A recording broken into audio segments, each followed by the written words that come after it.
wouldn't say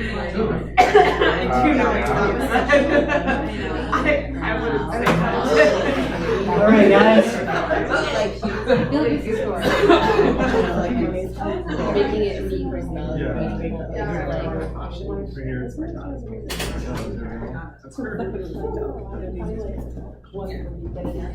So last topic I wanted to cover regarding BIM concepts is something referred to as OpenBIM.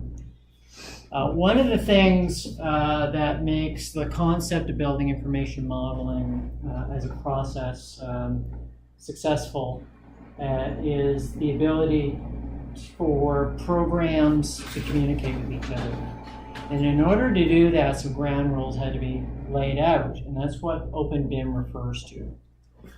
So there are a couple of facts. Okay, good. Buildings involve a large number of facts and actions during is the whole thing off? Here we go. Okay, I'll fill in what it's supposed to say. Buildings involve a large number of facts and actions during design and construction. Agree? Disagree? Agree. Thank you. Building designs involve coordination. Agree? Disagree? We've seen similar images to this, showing the concept of BIM in the center and the different categories of information that are tied into the process. But the idea, or the importance here, is that we have that ability to transfer information back and forth between the different disciplines. So the complex models are based on design tasks, are affected by design tasks, software evolution, and understanding the concepts. Again, communication is important here. Because especially when understanding the concepts and software evolution, because software is always updating and becoming better and better, hypothetically, and but they still need to be able to communicate with other programs. So how do we do that with the software? Well, we have to make sure that I don't know why this phrase keeps popping in my head, dumb down the model, so that, or simplify the model, that's better. Simplify the model so that other programs can understand what that data is and use it, okay, and use it. So that previous image I showed you of the BIM and center with all the other things linked into it, it actually looks more like this. Because the specifics of information that can tie in together is a whole lot more complex than the generalization we saw in that previous image. So it's a huge amount of data that needs to be able to be coordinated. So you can't just throw everything together. We need to have a basic understanding of how that information can be put together. Or transfer together. So without that, you have all the different components of the design begin looking at things in their own way. And their own way is different than others. Right? Again, we need a centralized communication ability for communication. These other the other designers will have their own established workflows. Well, those established workflows probably will not coincide with other people who are, or organizations or designers that are involved in the design. What's the result? Frustration, waste of time, constraints. What else? So many things that totally work against the design process. The idea behind BIM is to make things better and easier. So a decision had to be, I won't say a decision had to be made. Somebody had to come up with something that would help facilitate this whole communication process. So the OpenBIM initiative was developed. And it was a group of companies that have a strong interest in BIM that came together to agree on a standard. Not just a standard as in everybody produces the same file format, because that ain't going to happen. But something about their file formatting and the data workflow in and out, importing, exporting data, needed to be standardized so that other programs, other developers can best utilize the process. So we have standards, and then we have workflows. Okay, so how is that data transferred in and out? So it started off with Building Smart. And I have the website link for Building Smart Canada here. But Building Smart is a worldwide organization, and they're the ones that kind of said, hey, okay, let's look at this. The companies that you see down below that are all the companies that had input into this whole standardization process.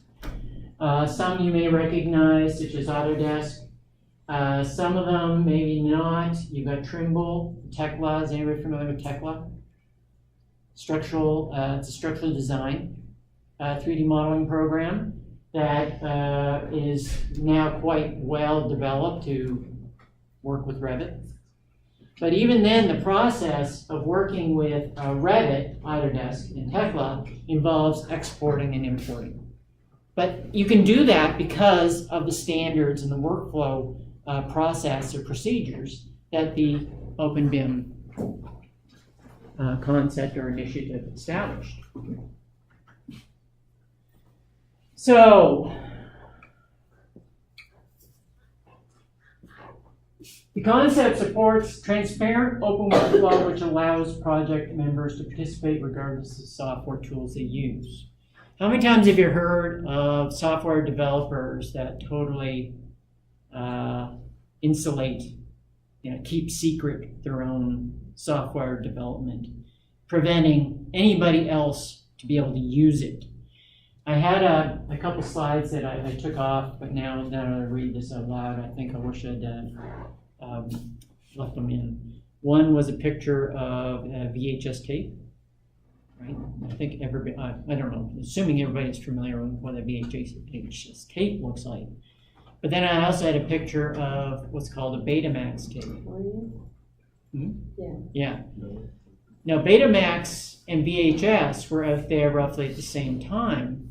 Betamax died out as far as the public usage of it is concerned because Sony trademarked the technology behind it and wouldn't share it with others.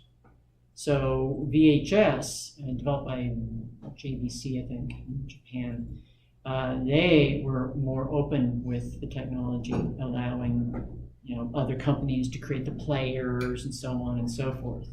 Now the beta file format or tape format was much better than VHS. Yeah. The quality was fantastic. The sound was fantastic. VHS didn't come near the same quality, but because they insulated themselves by restricting who else can develop the technology, if you wanted to play a beta tape, you had to buy a Sony machine to do it, then it faded out of the market as far as the public are concerned. And I keep saying public because beta as a tape format has been used in TV and movies for years after that. So they officially stopped using it, I think, in 2015. But it still had a market out there, but it wasn't for the public. So the idea here, the thought behind this, the transparent open workflow. Now what this does is it gives people or companies and developers the ability to look at these workflows and develop their own thing to utilize it. Think of an estimating program. If you want an estimating program to tie into Revit, it's good to know how Revit handles numbers, amounts, in order for you to develop your estimating program to work with it. But if Revit, and I'm using Revit, I'm talking about any BIM design software program. If you talk about Revit being secretive about how it processes information, then it makes it difficult for other companies to actually work with it.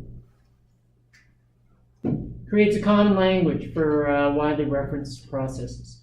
You know, if you have walls developed in one program, how do we transfer the concepts of walls into another program? Taking a Revit model and bring it into Maya.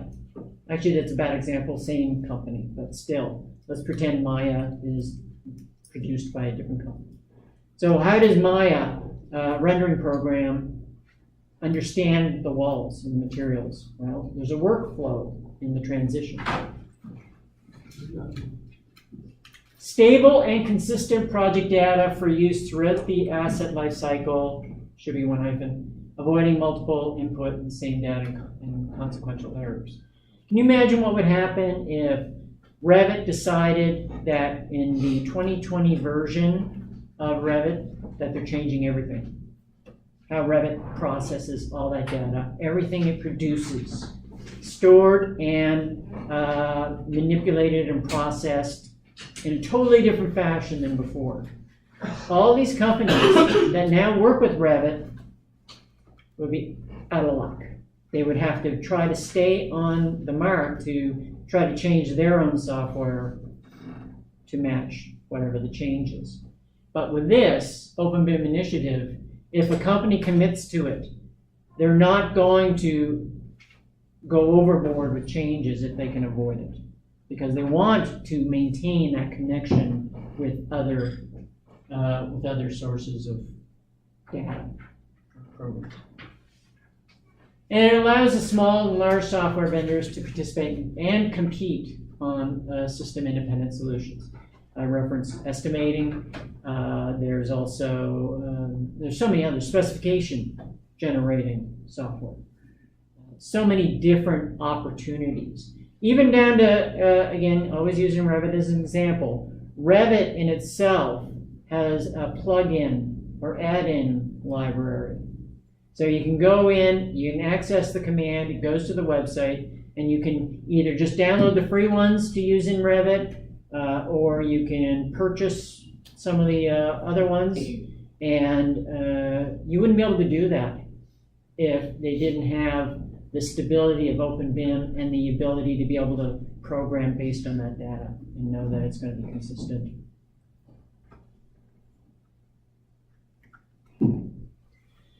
Energizes the product supply side with more exact user demand, searches, delivery of product data directly into BIM. So you're almost improving your own software or the usage of your own software, knowing that all these other companies are working in the same,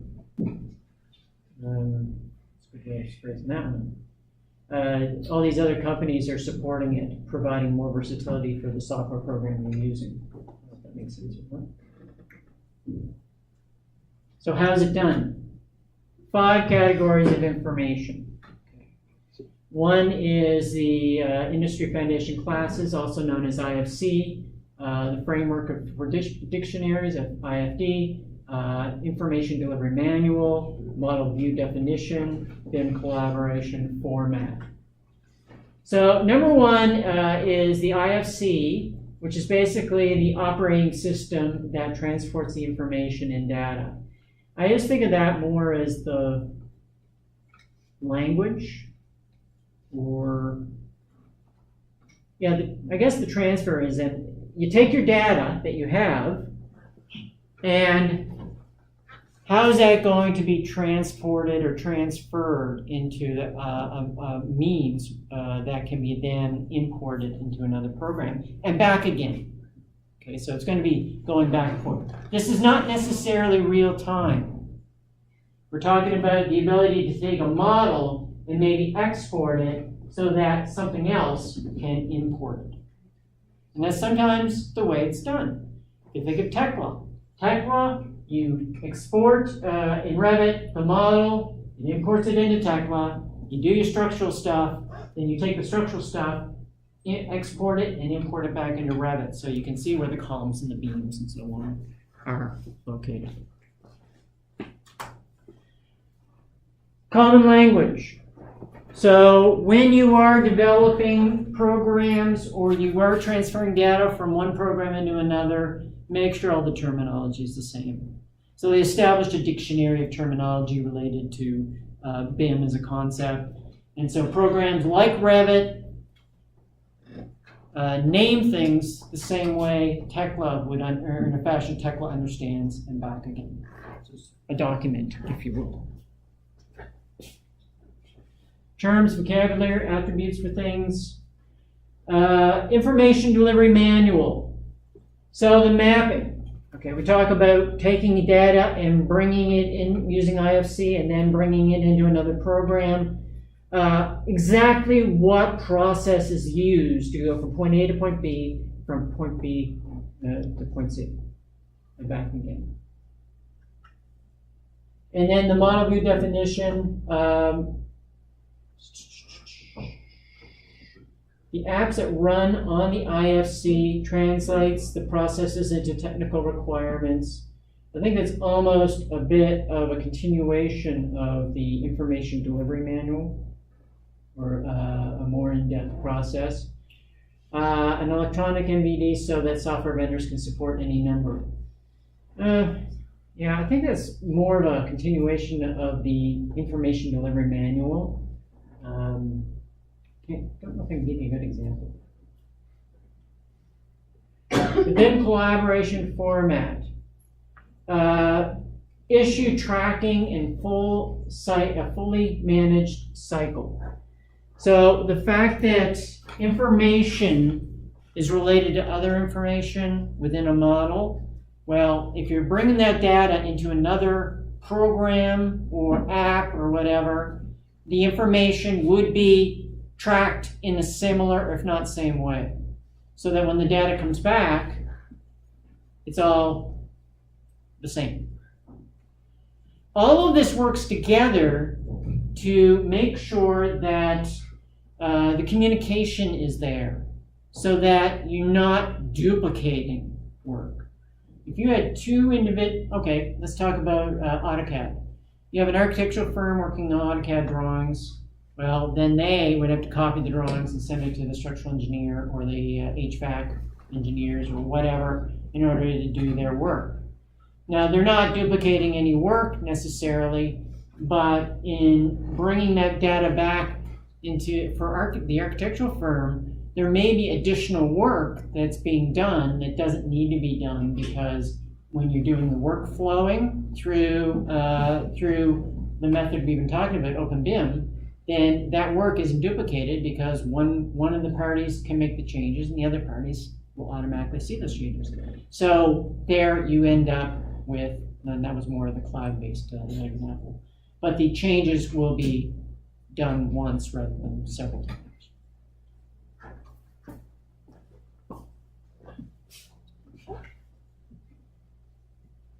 All right, we have a movie. And then that'll be the it for the. I have no idea if the volume is turned on here.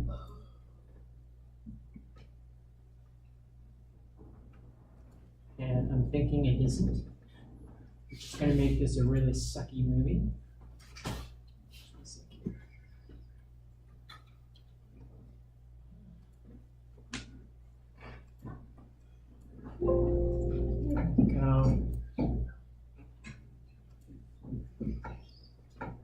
Welcome to this brief video on the integration between Tekla Structural Designer and Revit.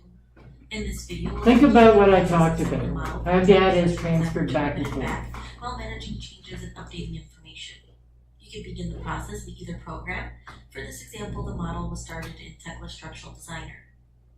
The model has been designed for gravity loads. Columns and beams have been sized. Notice the sizes and shear studs for the composite beams. Tekla Structural Designer models the physical shape of the members. This allows us to more accurately communicate with BIM programs. The physical member can be offset for better representation. The joists on the roof are sitting on the steel girders. Now we're ready to perform the Autodesk Revit export. The integration filter screen allows you to exclude items by category from the integration. As the project progresses, it may be beneficial to keep certain items separate in each program, and this is usually helpful for slabs and walls. Here too, you can choose to export analysis results to show beam and reactions in Revit.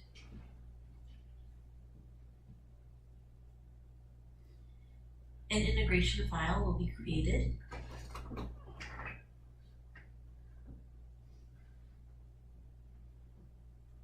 The BIM status view shows all members were exported successfully.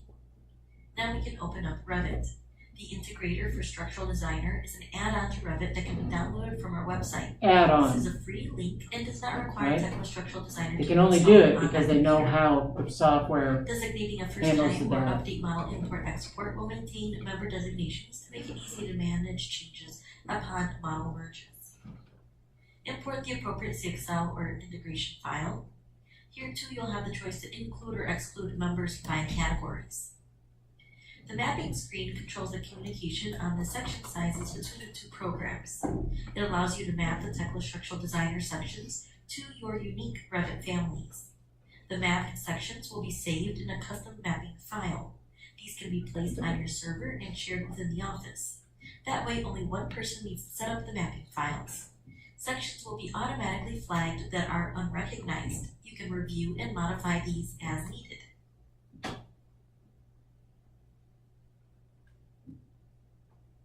During the integration, this dialog box will provide a progress log.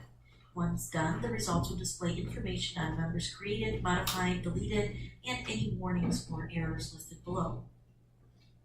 The integration completed, and we can review the framing and sizes. Import any framing plans that were created in Tekla Structural Designer. And then in the 2D plans, we can add beam annotations to bring in the sizes and shear stud counts. There's information in the advisory notes on how to add these framing tags to show the beam end reactions. Now, if we look at a particular beam, you can see in the properties that the shear studs have come in, as well as the end reactions, which we're now showing on the plan. Back in the 3D view, we can see that the joists are properly sitting on the girders. The offset position is communicated across the link. The analytical wires are critical for successful integration. Connected analytical wires are required for the analysis model to run. Just like offsetting the joists in Tekla Structural Designer, here too in Revit, we can manipulate the geometry while maintaining the analytical connection. For example, we can adjust this column to show it framed to the underside of the beam, while maintaining the analytical connectivity to the beams above. Make sure to review the advisory notes for more information on managing the analytical wires and some tips and tricks on sloping members but maintaining a flat analytical wire. Now we can make changes to the floor plan. We can add new members, modify existing members, either changing their lengths or changing their section sizes, and we can delete any members as needed. At this point, we can also start to add detail to the slabs, such as creating openings.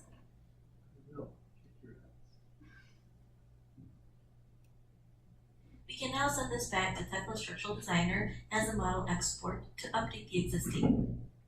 You may want to cut the integration of slabs at some point where there's more detail in the Revit model than required for the analysis and design model. So we can select to exclude it here. Now I'm going to save this as a pass-to file.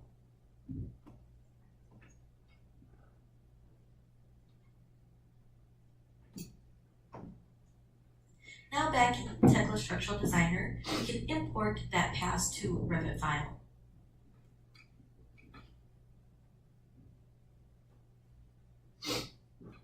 The slabs are recognized as not being imported. And here we can decide to keep any members that were deleted in Revit. That way the engineer can clearly find what was deleted and make the decision on how to proceed. The BIM status view has updated to show the changes in the latest import. We can see that most members are not modified. Notice that the slab has not been updated. And we can see the new beam that was created in Revit, color-coded accordingly, as well as the two beams that were modified, one with its length and one with its section size. Notice the red beam that was deleted in Revit but maintained upon import. We can now choose to keep or delete this member. The analytical wires are all still connected. The hanging column is still connected to the supporting beam above, and also the joists are still directly sitting on the roof girders. Now we can continue working on this model here in Tekla Structural Designer. So we'll just add some braced frames to this bay. It's not And much then we'll more. also add some 30 minutes channels altogether. to the cantilever framing on the second floor.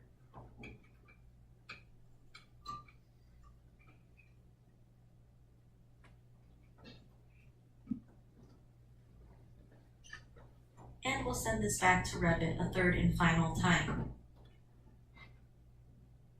The process here is the same, and we can simply click through the integration wizard to create our export file.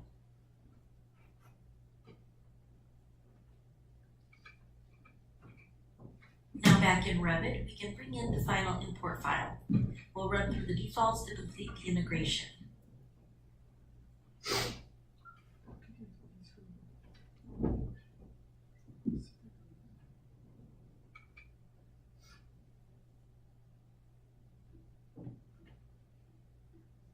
Once done, you can see that the braces have come through. Also, the hanger column is still correctly showing the geometry below the beam and the analytical wire connected above. Similar to what we saw in Tekla Structural Designer, we can open an integration status window in Revit. Again, refer to the advisory notes on how to set up this view. And here we can see what's been changed, what's been unchanged, and anything that's new. That brings us to the end of this brief video introducing the integration between Tekla Structural Designer and Revit.